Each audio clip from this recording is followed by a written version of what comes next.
That's well, if you go to preferences on the top left, you should be able to detect it. Yeah, but that's, yeah, it will. Are you cool if I start recording, by the way? Do Yeah. what you gotta do. It will. That's the thing, is like, it'll come up. I'll select it. It'll say like, sure, whatever, MV1, like, go through, and it will like feedback perfectly. And then whenever a guest comes on, they start talking. It's always, you can't hear me. And it's like, fuck, but No, that's annoying. whatever, man. It's not the end of the world. I'll figure it out. All right. Well, I have superlatives for like most of my guests. Like, one of these guys, he's this like bald English dude. He wrote a book called The Drug User's Bible. Mm-hmm. He took like 157 different drugs. And like, he was like the strangest guest. He's like a sweet old man. I had on a former Delta Force guy who's also a CIA mercenary. He's definitely the most like badass guest I've ever had on. He's like Jason Bourne. You're definitely like the coolest. You've got, you're definitely the coolest, because like, you know, you're an incredibly talented writer. You're very eloquent. You know, I follow your Instagram religiously. You're incredibly positive. But normally it's like the universe will hand you like, you get like one or the other. It's like you can be like intelligent and well speaking, but you're gonna look like a goblin. Or it can be, you can, I'm heterosexual, but you can be like a muscled, handsome dude. And then you get both. And it's kind of pisses me off. I get a little jealous, but you're definitely like the coolest. Well, Not to just completely like begin with like jerking you off, but like, you're definitely the coolest. But for everyone that doesn't know you, you are John Romanello. You're a best-selling author. You are, I believe, health advisor to Arnold Schwarzenegger. was at one point, yeah. Yeah, and I've seen your writing on Onnit.com. Everyone knows Onnit through Joe Rogan. And but how I know you is you're an incredibly positive person who openly talks about mental health online. And as someone that's lost a sibling to suicide, and as someone that has gone down that road a couple times myself and who has lost multiple extended family members to suicide, I always love how you approach it. And to tie back into kind of how I started this was, it's always refreshing hearing it from someone like you. Because, from the first standpoint, it's like, okay, here's this like handsome dude who's successful. He can write like a motherfucker. Like, everyone loves him. And then you can hear you discuss your battles with mental health. And it's like, no one is immune.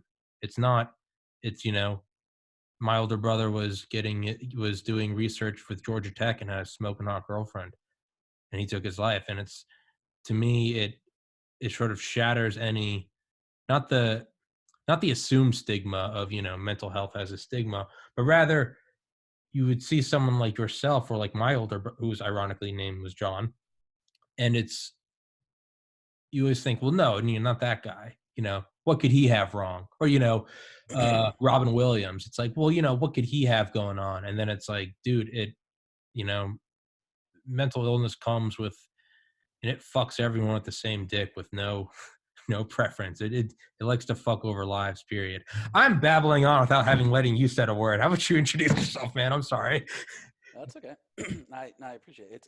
It's a delicate topic, and it's difficult to know. So, for those listeners who don't know or don't care, or haven't to this point cared, or don't want to Google, as Tommy mentioned, my name is John Romanello. I am known in certain circles for different things. I got my start many years back in the fitness industry and started a very humble blog based on the name of my personal training company, which was Roman Fitness Systems, which grew into an online personal training company and very large content site.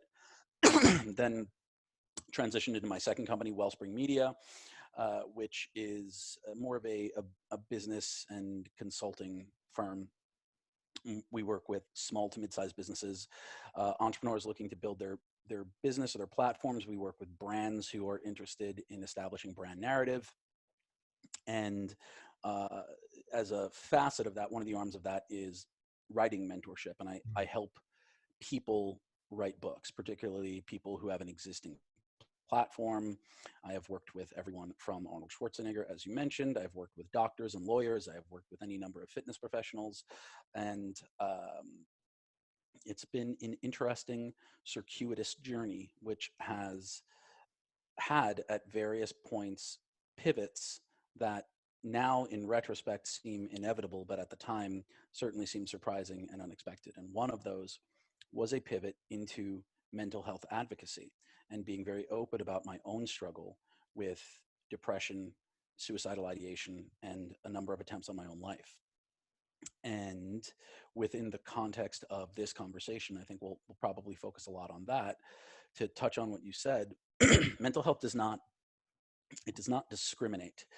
It does not, the outward perception of a person is irrelevant to their inward perception of themselves and whatever might have happened in their life or whatever may be happening as a result of brain chemistry.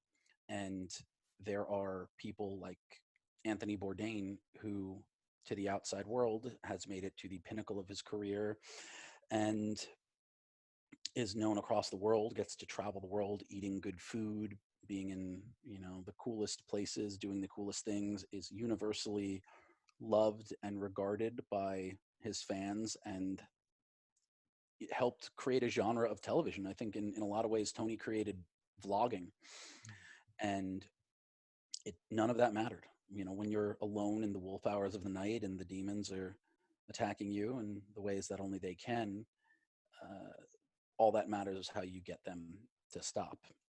Depression, anxiety, PTSD, bipolar disorder, mental illness is the disease, and suicide is how it tends to kill people. That is the manifestation of it. And the thing about which I speak is really helping people feel okay sharing their experiences, because I think that is important. It does facilitate conversation and allows them to feel less alone. And the other part of it is helping people who themselves do not suffer from any of those conditions. Maybe after reading my stuff or hearing some of my stories or the stories of others I help share, they may have some greater insight into what the people they care about are experiencing. Mm. Yeah, it's such a weird thing because it always feels like the first hurdle is getting people or the public at large to like even admit that it's a real thing, and not just like toughen up, suck it up. But then the next thing is like no one really know like people that do admit that it's real. I remember when I was in one of my lowest spots, one of my best friends texted me and he was in it. I mean, I've known him almost my whole life, and he was like, I don't know. Like, I don't know anything about this. Like, he's like, I'm blessed in that I wake up with a smile every day. He's like, I don't know how to help you, but like, I want to help you. He's like, teach me how to learn. And it almost took me back because I was like, I never had someone kind of be so open. Most of the time it's convincing people that you're not just being a bitch, right? It's, one thing I always compare it to is like as a biology major and someone who got into medical school, apparently I can't go an episode without saying that because I have to stroke my own ego. But I always tell people like drinking and driving is illegal, right? Yeah, I wouldn't want to drink and drive. I'd lose my job. Okay. Would you take 10 shots and then try to drive a half hour to Walmart? No, I wouldn't. Why? Because I'm going to get fucked up. So, okay, so we're on the same page. You acknowledge that taking this liquid into your body is going to be absorbed, go past the blood-brain barrier and fuck you up. Okay, so what is that? At its base level, it is just what? It's just a molecule, right? Ethanol. So we both agree that a physical substance is going to change your mind so much it could fuck you up. So now you must agree that just a balance in neurotransmitters could also fuck you up. And if you are open to the idea that alcohol could make you smitten or loud or angry, well, if you are open to that and concur that that's true, you then have to be open to the idea that any chemical can cause any outcome. And again, to you, you might be saying like, Tommy, why the fuck are you saying this? But it's you kind of have to like walk people into it to be like, you experience it. If you've ever smoked pot or drink, you know that matter, the tangible, can affect the intangible, the subjective experience. And so why couldn't it just happen natively instead of taking in a substance? So yeah, and that being said, it's not it's not unique to any individual, you know. It's not There are things in your life that can definitely, you know, from the outside, you know, where everyone feels it. Your girlfriend broke up with you, you gained a bunch of weight, you lost your job, whatever, you feel like an idiot. But there's nothing on the outside. It doesn't manifest itself as like, you know, horns or like a droopy face. Like like I said, you know, someone as successful as Robin Williams can have it. Or again, like yourself, someone to look at you and be like, that guy, like, you're not weak. Like you're clearly not weak. But it can very quickly go to, well, he doesn't manifest anything as weakness. How can someone like him possibly suffer from it? So that being said, you had posted a while back about your experiences with ayahuasca, right? Was it ayahuasca? Mhm. Would would you like to talk about that? I wanted to ask you about that. How is that? Is is there a question in there? Yeah, well, okay, What okay. Let me. Okay, what's the sorry. Yeah, that wasn't really a question. Hey, man, ayahuasca? Question mark. Yeah, no, it's I've done psychedelics on 4 occasions in my life, and they have all been extremely beneficial to my long-term mental health and in what I want to do in life. You know, the first time was right after I graduated, and I realized I didn't want to do medical school. The next time was a couple months after my brother took his life. The next time after that was the 1 year anniversary of when my brother took his life. And the next time after that was brought me to the realization that like, holy shit, I'm a powder keg of like suicidal ideation. Like I need to move home. I need to seek help. They've all helped me on massive levels. And they've always, you know, despite how scared I am going into it, you know, what is this going to do? How, you know, am I going to have a bad trip? It's always been beneficial. And then completely I become a hypocrite. And then I look at something like ayahuasca and I look at that as like the big daddy. And I'm terrified of it. But at the same time, I feel like if you can, so, I mean, it's kind of like, it is the hero's journey. It's like if you can walk in there and slay the dragon, like, what do you get out of it? And I think it's important to ask you about that because you're someone that, on a lot of levels, I can identify with. And so Mhm. I can almost vicariously experience it through you, if that makes sense. Well, because you know, I'm you not get sure. other people talk about it, and it's, you know, I can't really relate to it. It's a 50-year-old shaman Sure. from the Amazon. I So mean, I'm not sure that anyone can relate to anyone's ayahuasca experience other than to, you know, have like a very surface level understanding of what that other person went through because it is so internal, like all psychedelics. Um, for the listeners out there who may not have an understanding, psychedelics or entheogens are a class of drug that uh,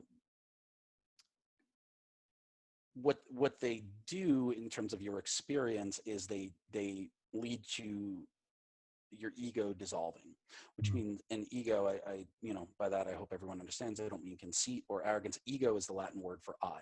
So it's the part of your brain, of your psyche, that recognizes itself as an independent entity. So operationally, the dissolution of the ego means you lose your object subject relation, and the more that you take, the more profound and extreme that effect is.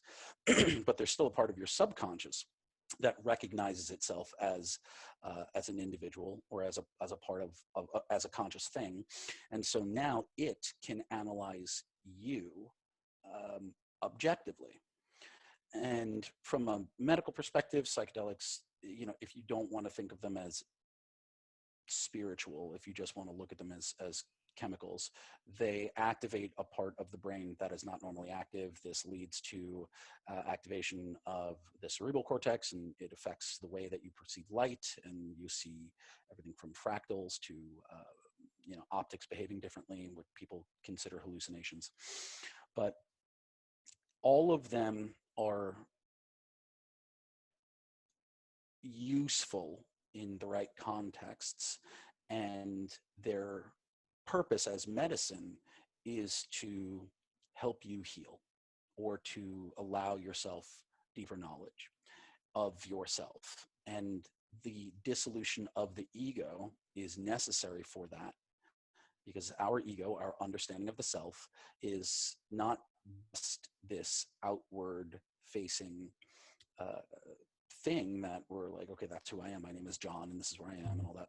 It's also our understanding of ourself, and we are meaning makers, and we give all of this credence to the experiences we have, and we can't view them through any eyes other than our own. And when you take ayahuasca or psilocybin or LSD, they manifest differently, and you'll have different experiences of each of them. But on a sort of surface level, they allow you to be objective about the subjective, and you get to see yourself as a character, or as an independent third party, and that allows you to look at the things that have happened to you and move through them. With regard to ayahuasca, I went to Costa Rica to do this at a place called Soltara Healing Center. The ceremonies were 3 days in a row. They were led by two shaman, a maestro and a maestra.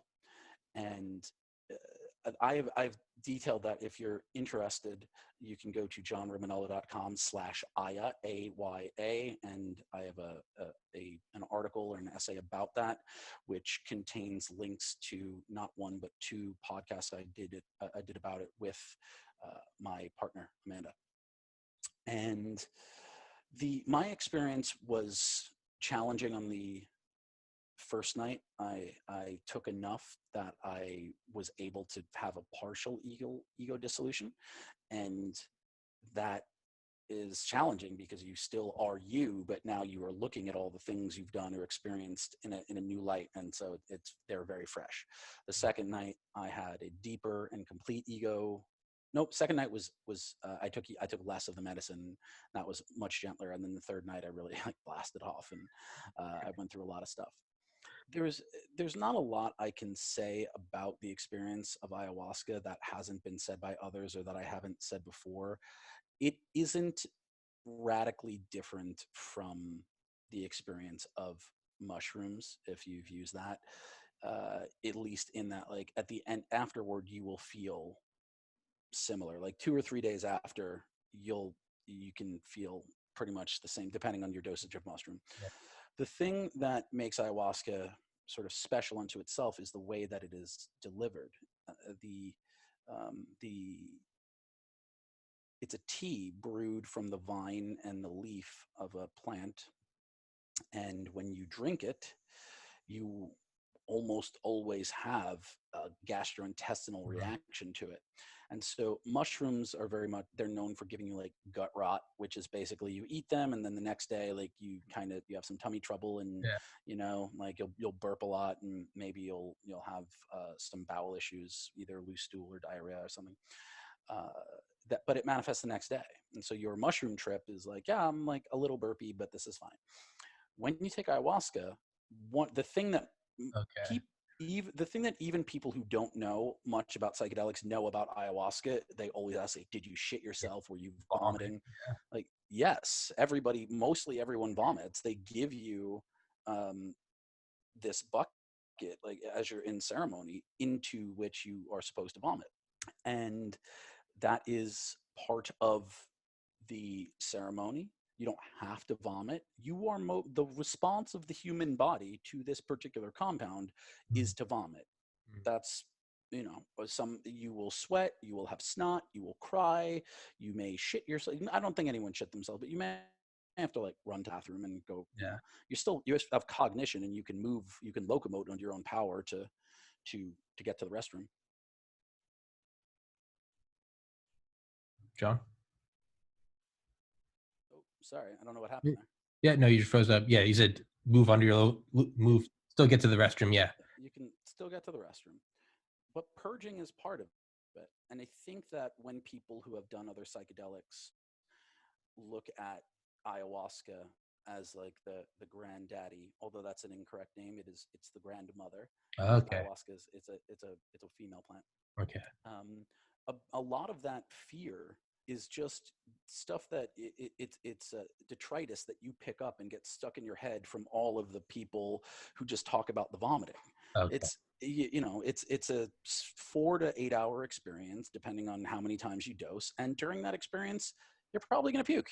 Yeah. And but in the the level of psychedelic experience you have and the intensity of it is not going to be different than the level or the intensity of the psychedelic experience you can have on mushrooms at a similar dose. So I have, just for the sake of helping with quantities, a standard dose of mushrooms most people consider like a full dose, like a full medical, like plant medicine trip, is 3.5 grams. Mhm.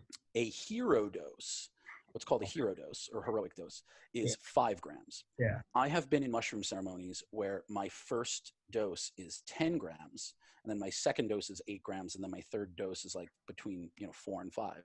So I've gotten up to like 22 to 25 grams, and that level of psychedelic experience, Yeah. I would say, is roughly comparable to my third night of ayahuasca, where I took 2 full cups. And so the devil's in the dose, as they say. Ayahuasca and psilocybin are different plants, and they have different effects. Mushrooms seems to have a more grounding effect. It's this experience of being sort of brought into yourself and into the earth, whereas ayahuasca has a more dissolving effect, and you are simultaneously brought into the earth and into the stars, and more at one with the collective consciousness. And it sounds very, very weird to say, and if you've never taken psychedelics, I want to just let you know there's almost nothing I can do to describe it to you in a way that will do it justice. I would venture to say that if you're trying to understand psychedelics from someone who is explaining it, I possibly do, a good job, but imagine trying to explain the color red to someone who was born without sight. Imagine trying to explain sex to someone who has never had it. Yeah. You can do your best and use nouns and adjectives and verbs, and to some degree give them an explanation, but there are some things that have to be experienced for you to understand them in even the most basic way. And so when I say ayahuasca is different than psilocybin because one brings you down into the earth and the other one brings you also into the stars, I don't know how to do it better than that. But my experience was very much looking at myself and my actions and the things that have happened around me and to me and for me, and just doing my best to sort through those while I don't have any feelings about them, and try to rearrange them in a way that allows me to live my life more effectively and heal and forgive myself. Ayahuasca is different from psilocybin because the ceremony itself is very structured. You are laying in a mattress, you're not allowed to interact with anyone, and that's not how I typically do psychedelic experiences. I'm more of a tribal person, and often it's a group of small people and we're talking to one another, and there is that. So you're very much doing your own work. Beyond that, I don't know what to say other than I there's nothing to fear. So you referenced Campbell in The Hero's Journey. It's a great scene in The Empire Strikes Back when Luke is training on Dagobah with Yoda. And there's this cave from which dark side energy flows, and it's very cold, and Luke wants to explore it. And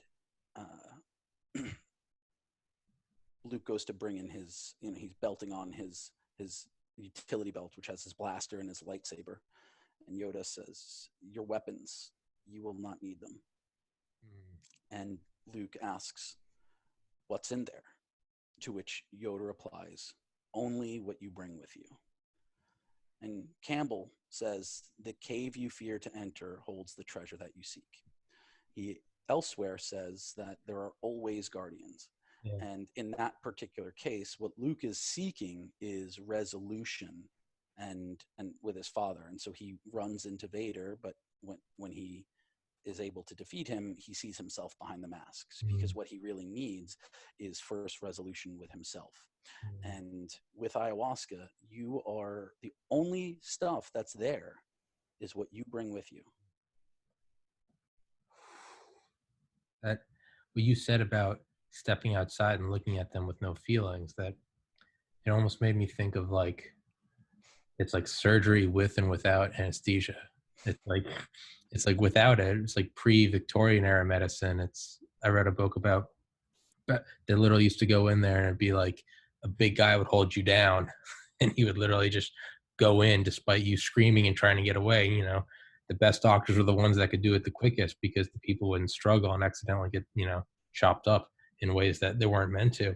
But then, come anesthesia, the entire quality and complexity of operations went through the roof because they could work for so much longer. And that kind of makes me think of like, when you have like a real anxiety attack or need something that takes a while to get into and you got to face it, it's like whenever I have an anxiety attack, I'm always like I'm already here. Like I'm already in the shit. Like try to grab something. It might not be the crown jewel, but try to grab something. You're already in here. You're already in the cold waters. Grab a jewel, something that you can come back and go, what was this about? Was this about the relationship with my dad? Was it about the relationship with my mom? Is it about substance use? Is it about, treating friends poorly? But you can only stay there for so long because like the fire is so great to the point where you literally start hyperventilating and need something to bring you down. But from just what you said, that made me think of it. It's like you can almost go in and you're just looking at them as, it's like playing Operation, but you like disabled the buzzer. So you can literally go in and make mistakes. Yeah. And yeah, man, the first time I ever did mushrooms, it was 2 grams. It was with one friend. The second time was like 2 grams. The third time was 5, and the fourth time was it was a little over 20, and it was with 1,200 micrograms of LSD. And it was by myself. That'll Yeah. melt your head. Yeah. Yeah, So that's just so everyone knows, that is 12 doses of LSD and about 8 standard doses of mushrooms. So you're taking 20 doses of psychedelics, more or less. I was not in a good place in my life, and I've never done psychedelics. They always say, be in a good spot. I always use them as like shit's hit the fan and you got to shoot the flare gun. You got to get the cavalry. I've always done them when everything in my life is coming to a head, because I'm like, what better way to go in there than to have the ultimate map? You don't want the ultimate map when everything's fine, you know where you're going. You want the ultimate map when you have no idea where you are. And Well, I hear you, and I respect that position. A reframe might be, maybe you don't have to wait for everything to come to a head to deal with some of these things. Maybe if you go in when everything is fine, you can sort out some of the issues in advance so that they don't all culminate in this really dark time. yeah. And you don't have to manufacture crisis in your life to allow yourself to do the work to heal. Sure. And that is something I learned. I don't have to manufacture crisis. I don't have to let things get bad and put out fires, because that's what I am accustomed to. That's what I grew up with. I can just like deal with it now. I don't have to let all the dishes pile up. I can just like clean the one bowl and it's fine. That's, God damn, I needed to hear that. Yeah, because I would always kind of turn to them when I'd be like, shit's hit the fan, don't know what I'm doing. I was going to be a doctor. Now I'm not.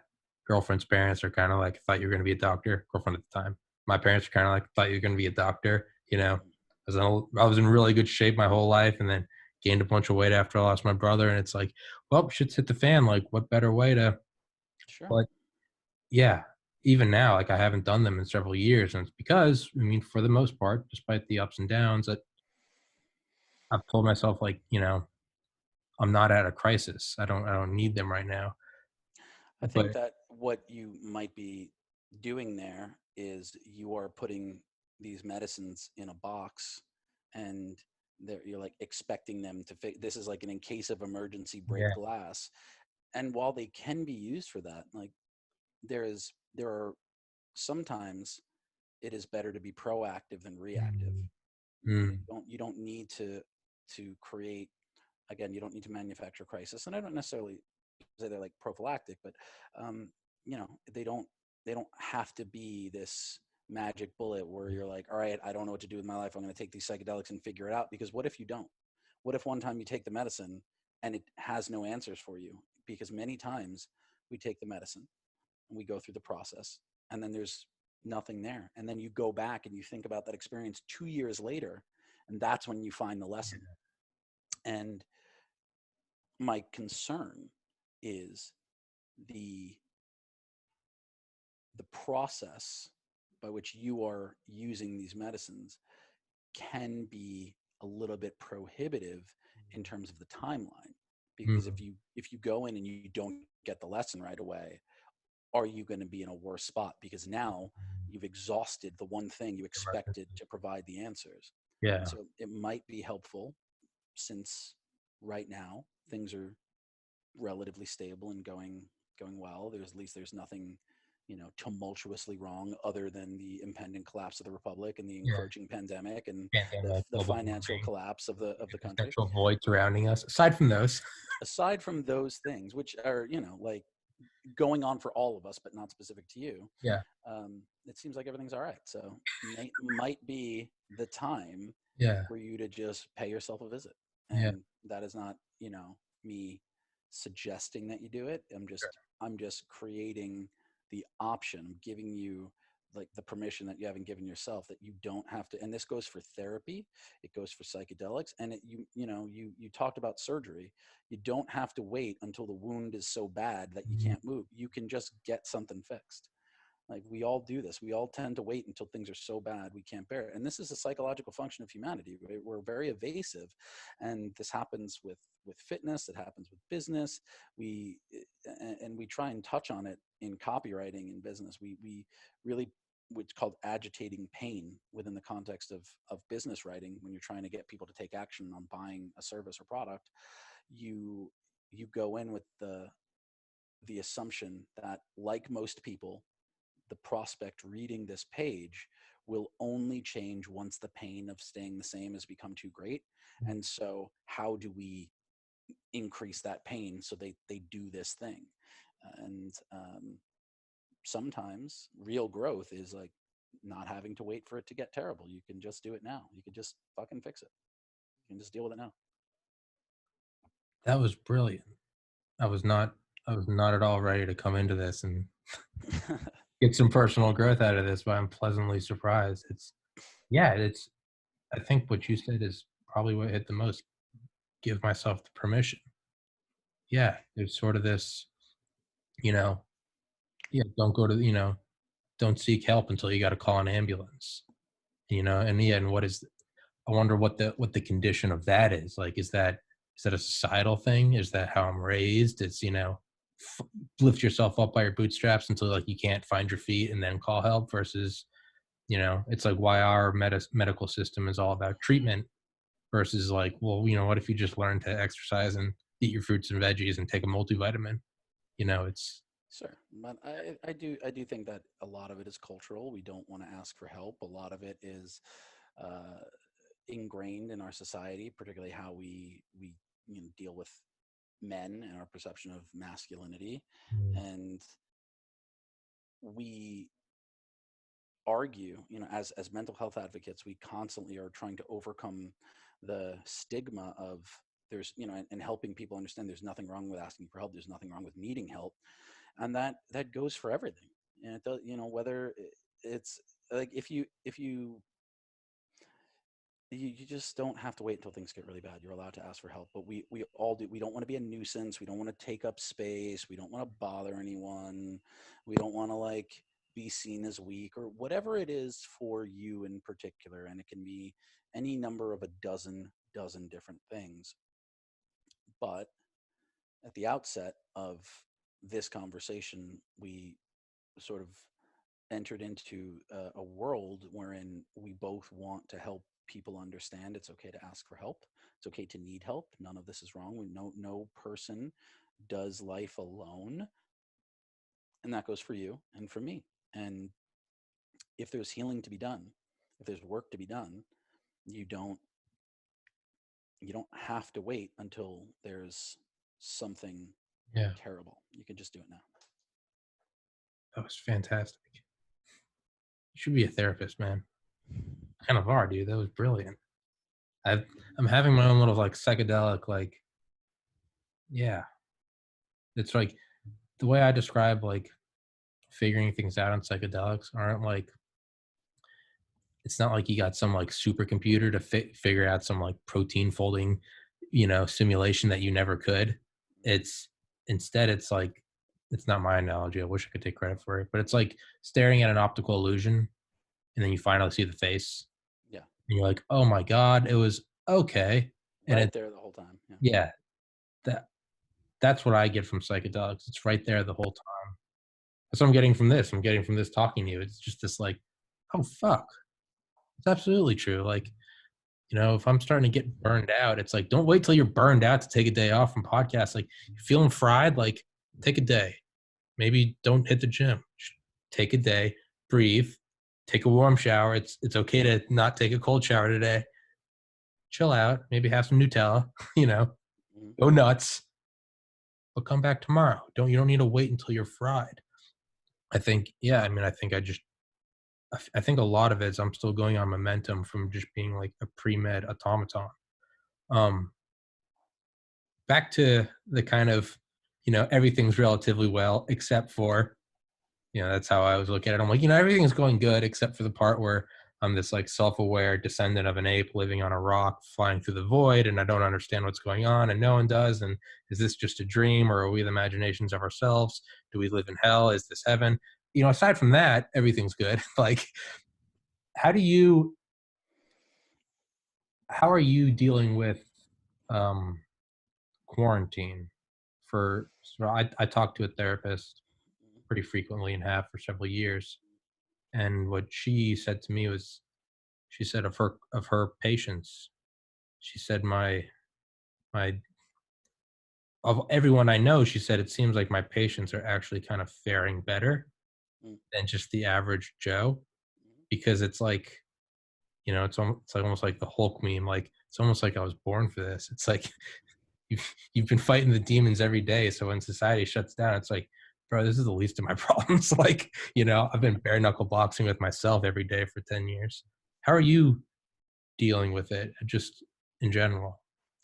Like emotionally, in terms of my mental health. Well, I mean, yeah, like for someone like myself, on day one, I realized I was like, this is either going to like break me because I'm already admittedly just like fragile, Mm. or I was like, I can exercise every day. Let's make a goal. Let's lose 10 pounds. Let's get up 20 podcasts. Let's, you know, read one book a week and just like, let's drill through this. And that's kind of how I'm getting through it, is just, Mm. it's almost like work so hard that this peripheral thing doesn't really compare to it. It's like, that's how I'm doing it. I'm just wondering, like, for you. I just want to clarify what you're asking. Sure. Are you asking for my experience of it, or when Oh, you say how are you getting through it, are you asking like operationally what am I doing? how are you, as someone who, I should have prefaced that with someone who battles depression and anxiety, how is this complete shakeup of everything? Honestly, it's I'm largely unaffected by it in terms of my mental health. And to touch on what you were saying,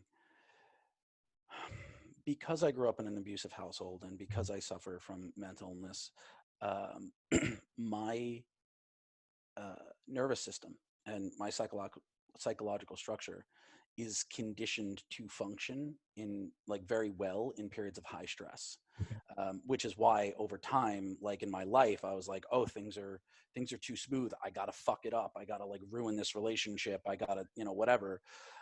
Because I always, like hypervigilance and functioning in a heightened state of arousal.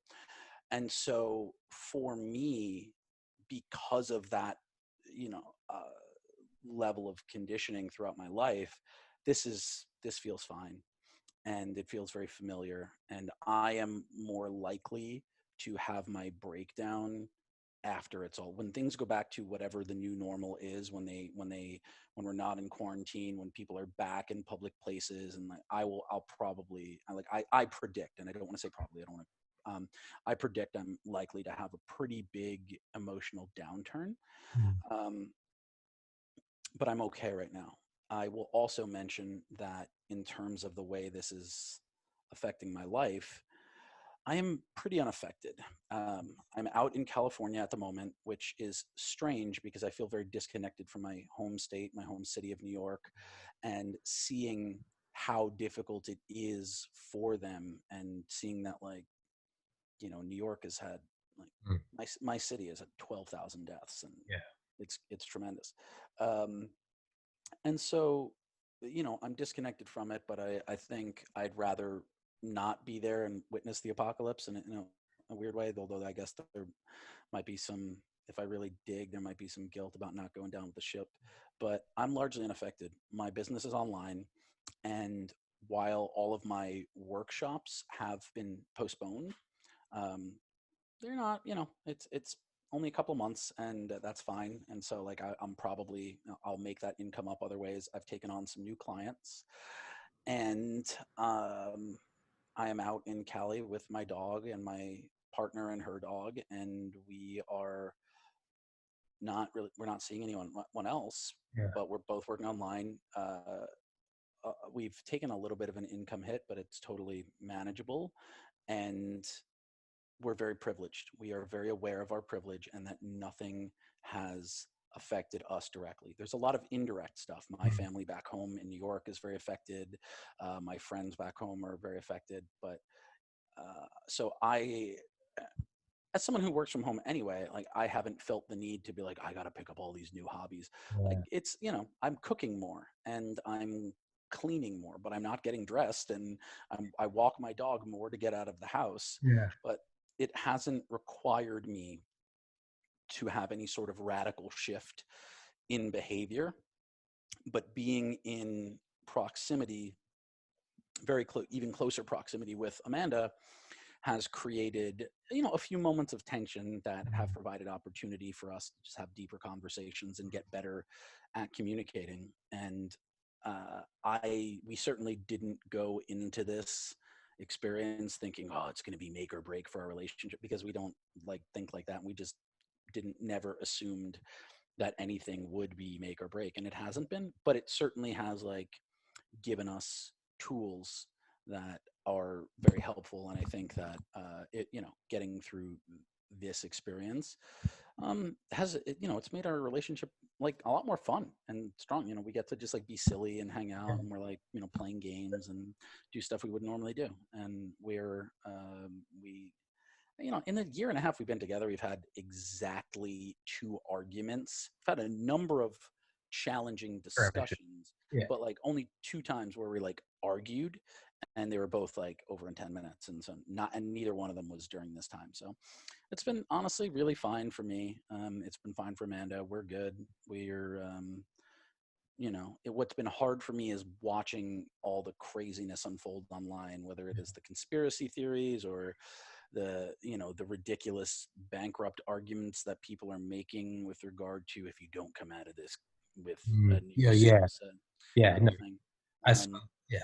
Yeah, but I mean, so, it's like, it's always hard for me to watch people saying stupid things, but that's just one of the, that's the thing about being an American. America is like everybody. America is the rest of the world's Florida, and I hate that that's true, but it fucking is. It's so true. And got money, guns, wealth disparity. It's just a fuck of a ride. But all to say, I appreciate you asking. I'm doing as well as a person can be doing right now. Oh, yeah. I have some new things coming in terms of like income and opportunity. Some things went out the door in terms of income and opportunity, but my mental health is good. I am cooking more. I get to walk my dog. I am like, in quarantine with my favorite person in the world. Yeah. And while I miss New York and my friends and all that, everybody there is like pretty safe and they're doing what they can do. So I'm good. Yeah. Yeah. I saw your post the other day, and it was like, to everyone, like, saying like you have no excuse not to come out of this with a new skill. You're like, shut the fuck up. You're like, it is. And to clarify what I said earlier about, like, I got to do this, I got to list. That was like my own, like, Yeah, that's for you. That's that's like, and if that works for you, yeah, great. Yeah. that's how I Yeah. put a puzzle on my own insanity. I'm like, if Yeah. I have too much work to like, focus on like societal shutdown and collapse, and the existential void surrounding us at all moments, like, that's how I keep myself distracted. It's like a video game and the world's falling apart around me. But yeah, just in general, that whole, like, you know, hey, like, shithead, I'm looking at you. Don't scroll past this post. If you don't come out of this learning, like, you don't know how to like play the cymbal or like weave baskets underwater. And it's like, what the fuck are you talking about, man? Like, a lot of people's like older family members are, I mean, my cousin's girlfriend, her two aunts died, coronavirus, like late 50s in New Jersey or outside New York. And it's like, dude, there are a lot of people. It's like after 9/11, no one said like, hey, asshole, life's short, you got to learn some new skills. It's like, dude, a lot of it's like, hey, like, we're getting through this. Hey, we woke up and another day is behind us. Good job, everyone. Like, that's what it should be. But it's, yeah, your post was like, you're like, society is at a standstill. You were like, shut the fuck up. Sorry. Yeah. In fairness, my issue was not, it's not that I like fundamentally disagree with I mean, Sure. the position is false, but my position is not do nothing with this time. My position is that like those arguments are made incorrectly and they're a little bit disrespectful. I am almost always arguing against the way the argument was made and the phrasing rather than the belief behind it, because I think that everyone is entitled to their beliefs. I truly believe in the democratization of communication, but I also believe in the respectful presentation of ideas. And if you believe, so to present like, if you don't come out of this with more money or blah blah blah, you didn't lack time, you lack discipline. That operation, that argument is logically void, because many people don't have more time. Many people, in addition to now working at home, are also like full-time stay-at-home parents, and they're homeschooling their kids, and they have to care for people, and all of this other stuff. So the argument just doesn't make sense. And so my position was partially against the insensitivity of the argument, but also I was pointing out the logical flaws in the way that it was made. And that's a big part of my work, because and I think you can get there through therapy, you can get there through rhetoric, you can get there through storytelling, you can get there through psychedelics. Having the ability to get to a place of objectivity and kind of see, like, if I didn't feel this way about this thing and somebody just presented it to me as a neutral observer, would I still believe it? And sometimes if you dig deep enough, you don't have an argument, you don't have a position, you just have a feeling. And that feeling is valid and it's okay. And I don't want to take anyone's feelings from them. But I do feel compelled to help educate people that there is a way that they can do some work and decide, like, yes, this feeling is me, and Mm. I projecting it onto other people and adding a value judgment to it is incorrect. Mm. And so if you happen to be unaffected by this crisis and you happen to have more time and you want to, this is a great Yeah. opportunity to do whatever those things are. And if you have more time and are not affected and you don't want to, that's cool Cool too. too. Yeah. But yeah, the whole premise that like maybe some people don't have more time, and even if they have more time, the problem is it's not just like a time discipline Yeah. version. It's like there are other criteria that go into it, like energy, money, and some of these other things. Yeah, maybe you have more time, but those other resources might be depleted, Mm. and so that's Yeah. that's the other piece as well. So I really just, my problem there, and the reason I was willing to make such a big stink about it, is because it was so outwardly dumb in terms of the way the argument was made. It was just a really easy way to kind of demonstrate this is a really dumb way to argue. This is Yeah. incorrect arguing. This is faulty rhetoric and faulty Yeah. logic, and there's just no benefit to anyone by doing that. Yeah. That's what I love about your posts is it's not a reactionary argument against someone that's as baseless and as emotionally based as the initial argument. You are you're incredibly well written, and now speaking to you, you're incredibly well spoken. So that's what I like about it. Is I mean, I'm the example of how it shouldn't go. I'm like, fuck that argument. That's stupid. And you are very calm, almost like Obama-esque, like not going political, just ability to orate is fantastic. Thank you. Again, not to kiss No, me. but no, I appreciate it. I appreciate the acknowledgement because I've worked hard on that. But to be fair to you, and also just transparent, my first response to something might be, that's fucking stupid, what's wrong with you? But I don't say that outwardly. The way that I approach just about anything is always right drunk, edit sober, which is, if I'm in a moment of emotional activation, I try to get all of that out so that I can go through and analyze, why do I feel the way I feel? What is my position? Do I agree with it or disagree with it? Is it activating something for me?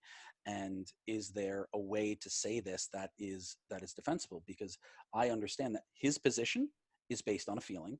Mm, So is mine.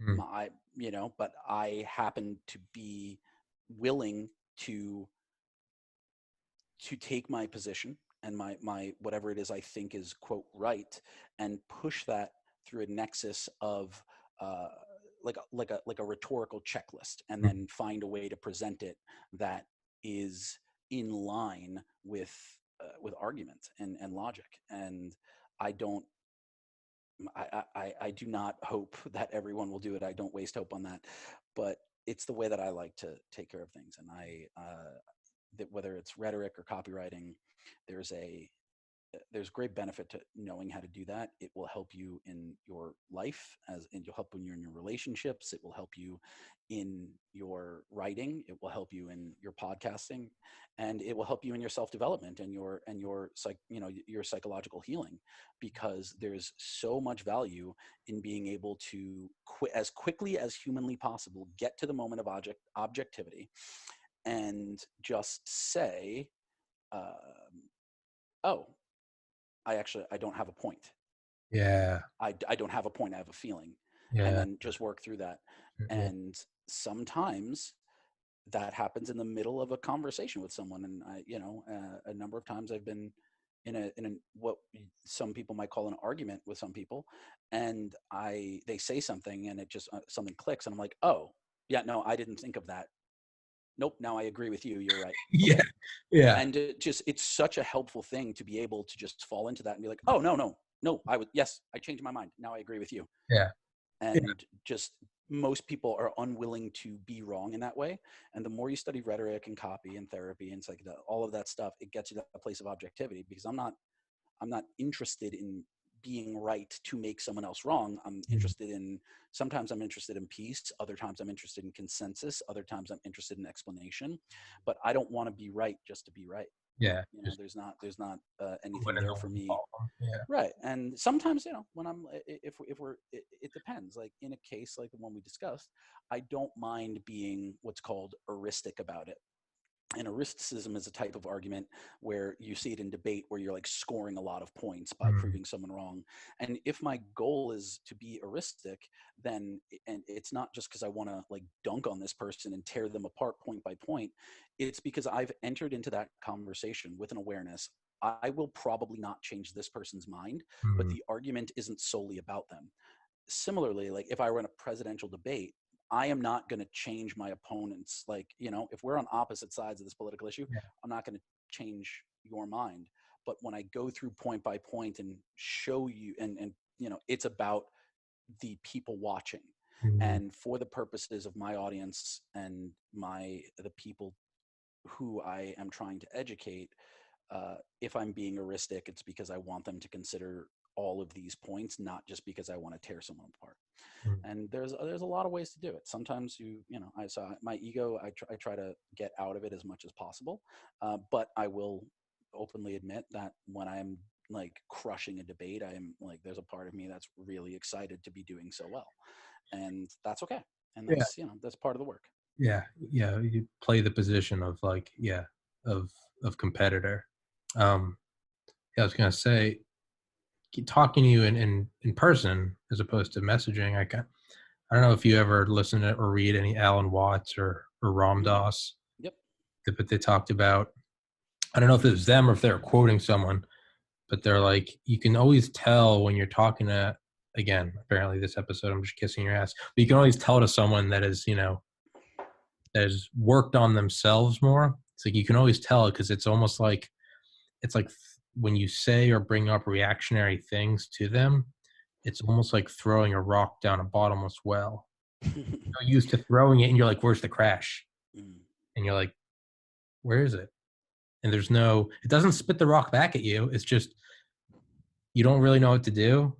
You can't get mad because they didn't actually do anything back. But and I say that in a positive way because it's, I mean, it's something I would like to get to, and it seems, I'm looking at you and I'm like, I feel like, I don't know, I'm 29. I feel like, you know, maybe he was as batshit crazy as me at 29. Like, Probably more so. Yeah. yeah, Yeah. It's and been last 4 years in particular has been, it's all the work is like the last 4 years. So if that yeah, helps. it's, but yeah, I mean, I do look at it as like, man, that is like a level I would like to get to. It's maybe it's just a beautiful presentation. Maybe you've just fine honed the facade, but you have a very confident, like, thought out presentation. And you said something earlier that again kind of shed light on something that I didn't even realize I do, but it is something I do. I mean, I mean, studied 7 days a week in college to get into med school. Got in a week afterwards, decided I didn't want to go. A couple months after that, lost a sibling to suicide. It was just years of chaos. Moved home. Yeah, we'll do that. You go with like 5 more minutes. Yeah. Moved home. It was more chaos, and now it's, been home for a couple years, and I'm finally feel like I kind of am getting things figured out, and like I'm in online graphic design school, working on this podcast. Relationships are getting better. I almost feel like I'm so used to insanity that there is a part of me that fears, like, what if I get this thing I've been working towards? What if I can make money off something that I love and be able to like move out and just live a normal 29-year-old life? Is there going to be like a certain tranquility? Am I just going to fuck it up because that's what I'm used to? And you said that, and I never thought about it before, but I was like, as soon as you said that, I was like, oh my God, is that what I'm going to do?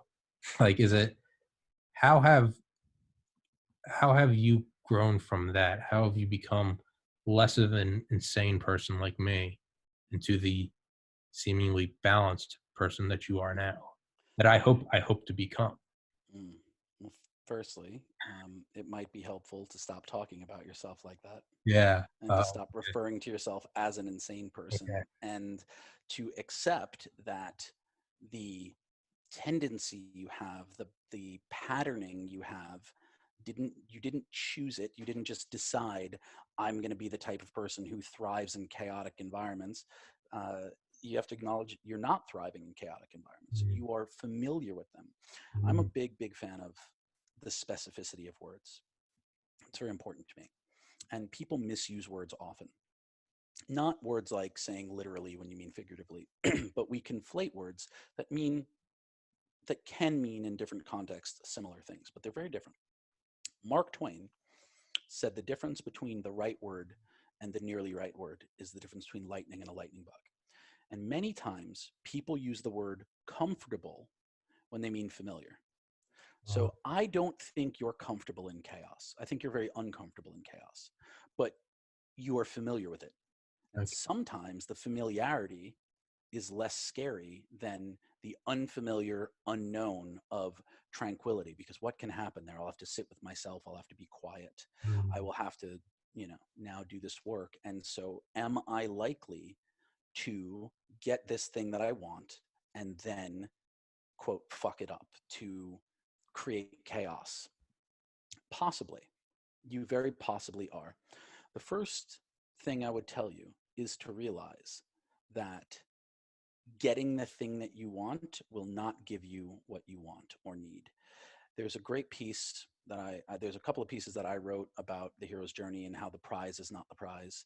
Getting the thing that you want is a necessary step to realizing that it might not be the thing that you want at all. Ryan Holiday wrote a fantastic piece called like, what happens when you get everything you want? And the answer is nothing. He talks about how he was mowing the lawn when he got the email that his book hit #1 on the New York Times bestseller list. And in the article, he quotes Oscar Wilde, who said there are two tragedies in life. One is not getting anything you want, and the other is getting everything you want.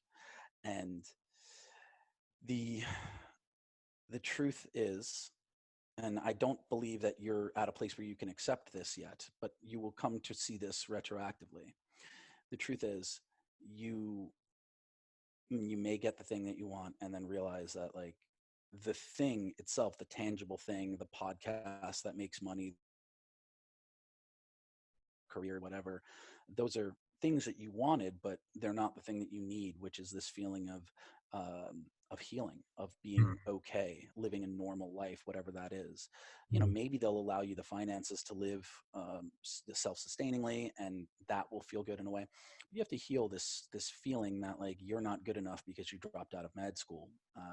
You said you bring it up on every podcast because you need to stroke your own ego. I don't think that's why you do it. I think you bring it up on every podcast because you need to keep touching this toothache and make sure it still hurts, because there are still people in your life who, for whether this is actually them thinking it or whether you think they think it and you're projecting it outwardly, that you messed up by not going to med school, you're conflating opportunity with obligation. Yes, you're smart enough to be a doctor and you had the opportunity to be a doctor and you could have gone to med school, but that doesn't, just because you got in doesn't mean you have to go. Just because you could be a doctor doesn't mean you have to be a doctor. Just because you had the opportunity to have a prestigious career and make your parents proud and give them something to brag about doesn't mean that you're obligated to do that. You are allowed to make the decisions you've made, and you haven't healed that yet, which is why you keep bringing up that you got into med school but didn't go. And so the healing that you need around having a career and being self-sustaining in terms of finances and your living situation, getting the thing that you want in terms of monetizing the podcast, or having a career in design that allows you to do that, you're going to have to get there to see this. And then once you get there and it feels empty in some way, then you will again turn inward and heal that it is allowed. You are okay about not being a doctor. Mm. And with regard to, quote, fucking it up and the chaotic environment, you might do that. You might get there and you're like, okay, well, this didn't make me happy, and I don't know how to be happy, but I do know how to be activated. I do know how to be in crisis. And so I will manufacture that. I will fight with my parents, or I will gain a bunch of weight back so that now I have this new problem to solve. I will fuck up some relationship in my life so that I have to start my redemption arc of, like, proving that I can be a good person instead of just being one. And it is my hope that you don't do that, but I acknowledge you might. And it's important that you remember you are not going there because it's comfortable. You're going there because it's familiar. You do not have to manufacture crisis in your life. You do not have to manufacture chaos. You do not need a fire to put out to feel like you are productive. You can just be productive. That is allowed, Tommy. And you will either let this sink in or you won't. And if you need to go through that cycle one or two more times and then come back to this conversation, some things cannot be taught. They can only be learned. And experience is the bridge between knowledge and wisdom. And wisdom is always the lesson you need right after you need it. So I acknowledge that maybe none of this, saying any of this, will do the thing that we both want it to do. But I would be remiss if I didn't say it to you and tell you you're okay. And it's all, you can just do the things that you want. And that goes for you and anyone else listening. You don't have to hurt yourself. You don't have to hurt other people. You don't have to create new problems in your life, because what you're doing is just creating outward, external things to focus on, because there's something internal that's too terrifying to face. And at some point, you're going to have to face that, whether it is the unresolved stuff about your brother's suicide, whether it is the unresolved stuff like if things are calm and I am sitting too long, am I going to get suicidal the way John was? Am I like him? If I have the good career and I'm good looking and jacked and have the smoking hot girlfriend and am I still not happy? Am I going to do the same thing John did? If you check all the boxes that he checked and you're still not happy, what's left but to do the last thing that he did? And you don't have to do any of that. What you do need to do is turn inward and address some of these wounds, because if you don't solve the thing inside, you're going to keep giving yourself things to focus on outside. And you may manifest that by, quote, fucking it up, quitting, getting the job, dropping out of school, doing 15, 16 episodes of doing 100 episodes of the podcast, and right before it breaks, and then stopping and not monetizing and doing the thing, sabotaging yourself, walking away right before the finish line. You may do any of those things, and maybe you need to. That's part of the journey. Part of the journey is that you have to learn there's no skipping the lesson. Dude, I'm legitimately, I'm trying not to tear up. That was,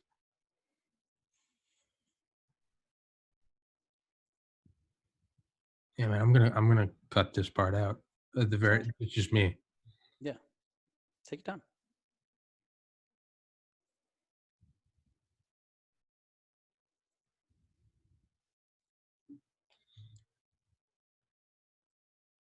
I really need to hear all that, man. Yeah. Again, I'm not gonna put this part in just because.